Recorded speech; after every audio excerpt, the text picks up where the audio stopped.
Hi, good morning, good evening, good afternoon, good day. Now, uh, I'm making just a quick video to talk about just a little snippet because I'm going to try to elaborate on the ideas that I'm going to talk about here. So, this is just, let's call it, my general view on the latest NATO convention. And I'm going to start by saying this. I saw first in Portuguese news and then in Euronews the opinion of the EU spokesperson, Kaja Kallas. Okay, first of all, let's start from the very beginning. Kaja Kallas is from the Baltic states. He is not, of course, a native English speaker, and a lot of people here are not native speakers, of course. Right now, the only country that is half native speaking English is Ireland. And even so, they also speak their own language. I find very beautiful, a very odd and very beautiful language. But let's continue. We're not here to talk about my opinion about the Irish language. Now, um, I saw some comments that were so petty, so very ridiculous about the way she spoke, that she was talking word salad, that she was talking this and talking that. And I understood each and every word she said. Look, I don't know. Maybe because I'm not a native English speaker either. And I'm not. When I'm trying to speak, I try to speak in English that's a bit more clear. Because even when I'm speaking English, Portuguese, sorry, I have this tendency to speak a bit harsher and more cutting the words. Okay, and this has to do with the fact that when I was a very young kid, I think I was about 4 years old. About 4 or 5 years old. Okay, I wasn't even in school, nothing like that. Uh, I started speaking German with my grandfather. And for context, my grandfather, a good person with his virtues and his not so good character traits, he survived a cancer in his throat. So he didn't had half of his throat. So he talked like this because he didn't want to use any kind of machine or whatever. He didn't adapt to it, and I think he didn't want it. He preferred to speak like this. And what my mother tells me is that I have my grandfather's voice. I'm talking with you now, right now, and I'm trying to not have such a heavy voice. I'm trying to enunciate the words and speak slow because I want people to understand me. Because when I'm talking normally, I usually vary from elongating the words to quickly speaking like this. Okay? And as I was saying, and I'm just trying to explain sometimes how people uh, create the way they are going to enunciate other languages. hmm, When I was a kid, and I started learning German with my grandfather, and it was little things. What What is your name? Wie heißen Sie? But I didn't hear Wie heißen Sie. I hear Yes. Okay, because also my grandfather spoke German with his mother, and they had that Prussian accent. that it's very quick, it's very cut, and it's very cold. When you think of that German that speaks like this, that's Prussian. That's not because in the south people, okay, in some places they will speak so quickly, of course, and with all the issues the country has gone through over the years and with massive dislocation of population. Uh, my grandfather told me his family that was in the north, in East Prussia, they relocated to the south, to Bavaria, to the Munchen area, I think. So it's normal that things tend to normalize, let's call it like this, okay? And languages evolve along.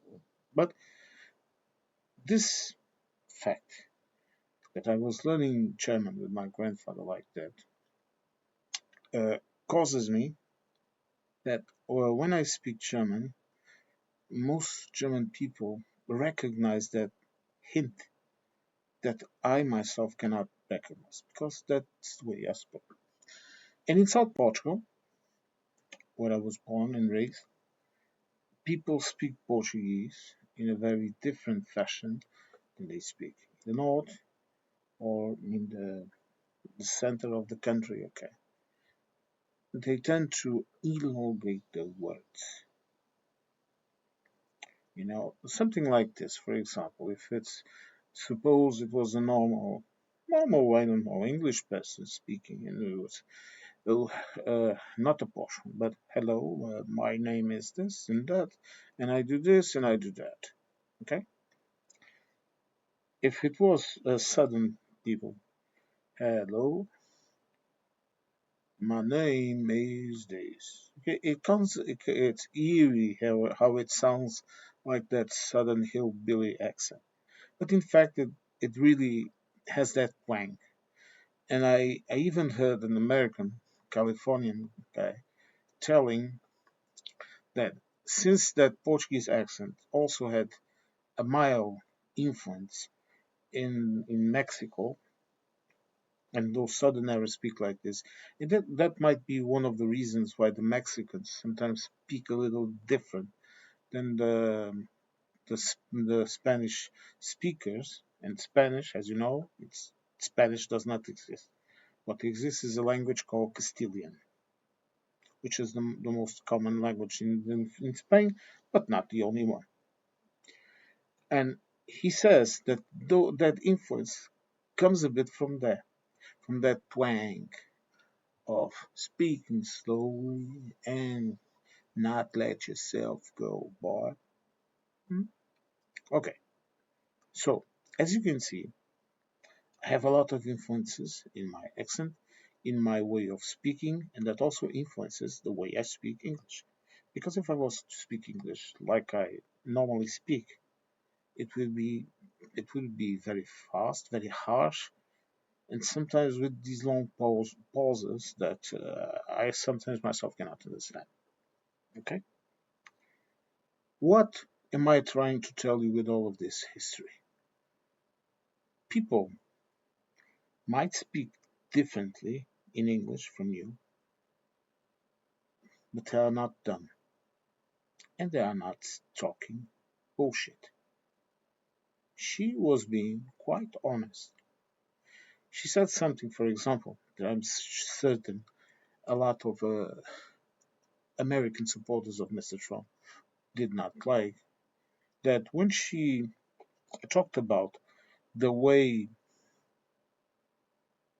kind of friendly, kind of sticky Mark Rudd acted around Trump, she just said this. He was speaking Trump, meaning he was speaking in language that Trump can understand. And what most Americans don't understand is this. Europe is rearming completely. The infrastructures are being built, okay? They will overlap, and in the future absorb the NATO structures. Americans And as I said in the previous video, you have this idea that you are paying for all the weapons, you are paying for this, you are paying for that, but no. Number one, you are selling a lot of weapons to Europe. But since we now started initiatives to weapon procurement inside of Europe itself, we are producing most of what we are using. And we are ditching American supplies. So your arms companies are losing not millions but billions. And this interest of Mr. Trump of uh, insisting in percentages of budgets to weapon procurement and all of that in NATO, it's not innocent. Okay, it's not innocent. He wants Europe to buy their weapons, the American weapons, and Europe basically told him to no, we are producing our own. Hmm? You understand this? But not all of Europe, of course, because the Americans they complain a lot. But some contracts that had to be fulfilled, they were fulfilled. But what he is seeing, for example, is this: in NATO bases, where the weapon procurement is common to more countries than the EU, for example, where that said weapon procurement is, and to a sense also to Norway and Switzerland, mm, and to another sense also to the UK, that is simply diverting the production of their weapons companies into Europe and has been doing it for years. And what Mr. Trump realized just recently, I think, is that he cannot create companies in the UK and then indirectly work for the EU, because the EU has strict rules on weapon procurement and the origins of said weapons procurement. For example, I know there is some rules for British companies to be allowed to operate in Europe, of course, but they operate under our rules. There are English companies, for example. There's a British company, sorry, English. You have to excuse me this, but in common language, we call a British person an English, even if we don't, even if we know England is a union of several, of more than one country. Okay, England, Wales, Scotland, and Northern Ireland. We know that, and we even differentiate between English, Scottish, and Irish. I'm sorry, my Welsh friends, but we really don't differentiate you much from the English. I'm sorry. I know it's not correct, but I'm just explaining to you why I sometimes the slip of the tongue leads me to call the British the English. Okay, but as I was saying, there are agreements for British companies to operate in Europe. Okay, for example, one company that is exploring a lithium mine is partially owned by a British company. And for us, it's look, for us it's the same because unlike in the UK, for example, the money that is produced in the company stays here. It has to be invested, okay? The investors, of course, they receive their part, but they only receive that part if there are effectively profit. If there is no profit, if the company is running on the deficit, it's not the government that's going to subsidize the companies for them to survive. What the government will do is cancel their concessions, whatever they are, water, energy, mining. Hmm? He will cancel it completely and give it to some other company. This is what happens here, okay? Here and in the rest of Europe, the space of the Schengen space that follows these rules. So as I was saying, there are lots of companies working, and through that that path, of course, some British arms companies will be able to produce here, and Portugal has bought weapons from Britain. Okay, so has every country. Okay, because it's normal. It's not something out of the ordinary. Hmm? But the issue here is that he is seeing the reaction that Mr. Trump had to NATO. And remember, please remember, these are just my opinions, my personal opinions, okay? This is not intended to offend anyone. This has absolutely no bias behind it, nothing. I'm speaking, I always say this. Imagine I'm the guy sitting next to you in the cafe. Okay, we are having a cup of coffee, we are talking, or a beer, whatever you want. Okay, and we are just talking. But my opinion is this: he started this entire pressure over NATO because he wanted to sell weapons. So it was a pure economicist interest. And now he finds that even though Europe effectively is spending more money in defense, and if you think 2 or 3% of a budget is little money, you have absolutely no conscience, no idea of how much money that is, even in a small country. It's billions, okay? It's billions, it's millions. And even small countries inside of Europe, some of them are extremely rich, really rich, and some others are getting better. For example, this year Portugal is going to contribute to the EU budget. Okay, our GDP or whatever has passed that threshold of evolution in order for us to go instead of being the receive just instead of just receiving money to be giving it to the budget. I think it's absolutely fair, and I agree with this system. I agree. I agree. I agree. Look, rules rules benefit us all, as Hungary is now finding out, but that is for a subject to another video. Okay, continue. So, if we take into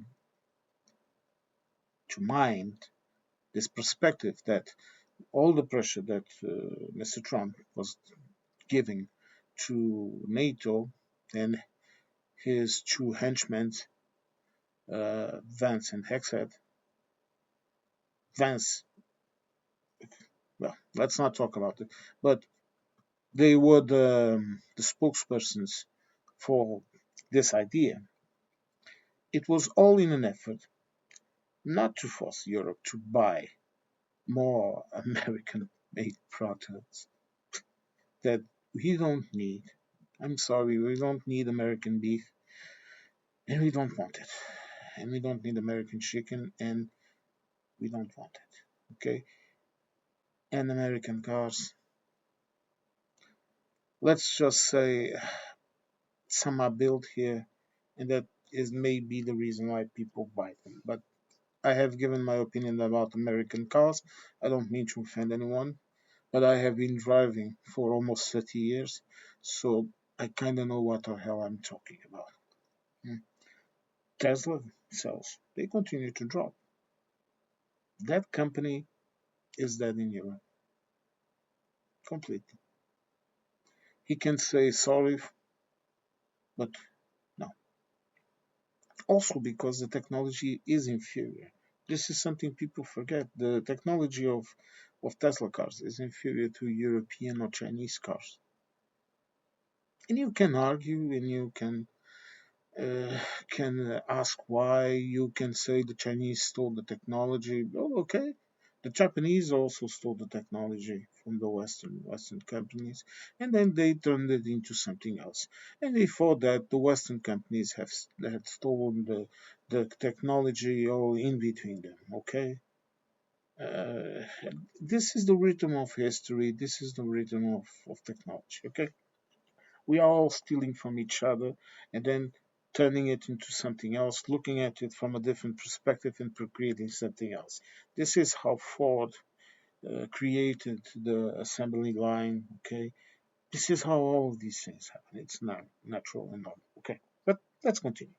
So he had this goal of selling more weapons. So he wanted money for weapons. And now he finds that even though he did that, he is not selling his weapons. He will continue to have the weapons that are installed, let's call it like this, or sold in the camp, let's call it the intervention area of NATO. That is wider than just the EU. NATO includes, pardon it, includes the UK, it includes Turkey, okay, it includes countries outside that space. It includes Canada, okay. So this is nothing new. The issue here is that Mr. Trump is seeing the German army, for example. It's the army it has been the quickest country to rearm itself, and he knows. I'm certain of this. I am certain of this, even if I think, like I stated in some other videos and streams, his mental stability is not so good. Okay, the man, I think sometimes he's here and sometimes he's off. He was talking about Trump. He was talking about Joe Biden, but he's not very much better. Okay, and he's not much younger, and this is natural. Okay, people get old. And if you say he was always a grifter, yes, of course. But the issue here is now. But he's seeing this, and he knows that, and Russia knows. Okay, and everyone, China knows that in a very in a very close future, NATO will become redundant to the common defense of Europe. Okay? And this will mean the complete and utter reversal of the situation left after World War II, where United States and USSR divided Europe. Look, you can argue with me about this, but they effectively divided Europe. Two different ideologies. The difference is that in the side of the Allies, there was some freedom. And the societies that exist now, for example, the society I'm in now, they were able to develop themselves and rebuild themselves. And in the side of Eastern Europe, they froze because the USSR did not work. Why? Corruption in the ideology itself. Even China understands that people need a degree of freedom. People need a degree of individuality. Hmm? Everyone needs it. You look. I you are, I don't know. You are a Middle Eastern. You are an Indian. You are a Chinese. You are a European. You are an African. You are a South American. I don't care. Each and every one of us strives for their own personal, individual ideas and aspirations. And you can argue they are different, but at the end, I guarantee that we call it different names, but it's the same. A home, a family, food, water, security, entertainment, and work. Look, like I said in other videos, we people, we humans, We may think we are very different from each other, but in the end, we will be the same. And even if you have different groups in a society, after 100 years, they will all be the same. Human history has proven it over and over and over and over again. So, going back to NATO, what was it? It was a polishing of the machine, telling and proving that the machine is there, and it is, uh, so that the people, the countries that are inside of that bubble of NATO continue to evolve, continue to rearm. Everyone is rearming. Portugal is rearming, Spain is rearming, France is rearming, Germany is rearming, Scandinavia is rearming. Look at Finland, for God's sake, and Sweden.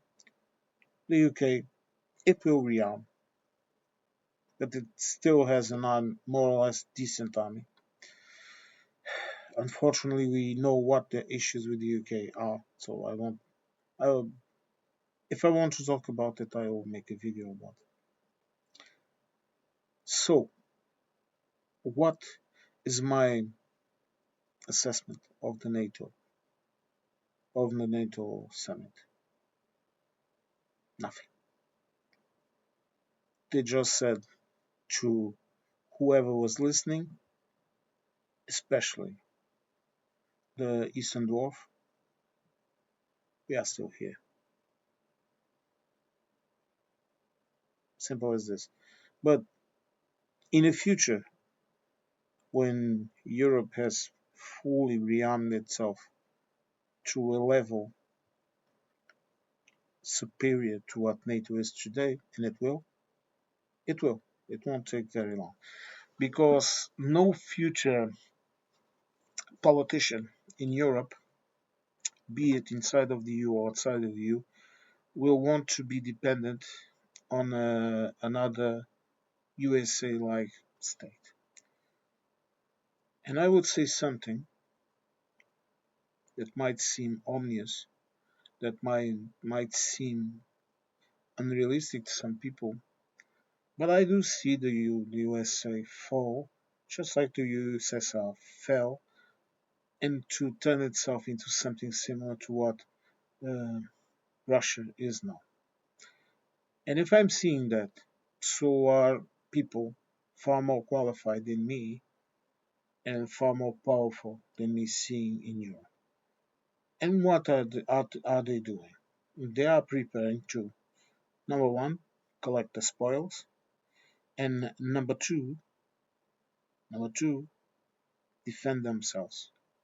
Because we don't know what will happen in that crazy country. Okay, you remove Trump now. Those ICE agents will still go back home. Those mega supporters will still go back to wherever they live. Those voices won't shut up. And you think, oh, we will elect, I don't know, Bernie Sanders like type of people. We will like this, we will like that, we will change, we will do this. No, you won't change. You will muffle for a while those voices. But those voices will continue to be there. And one day they can simply rise up again.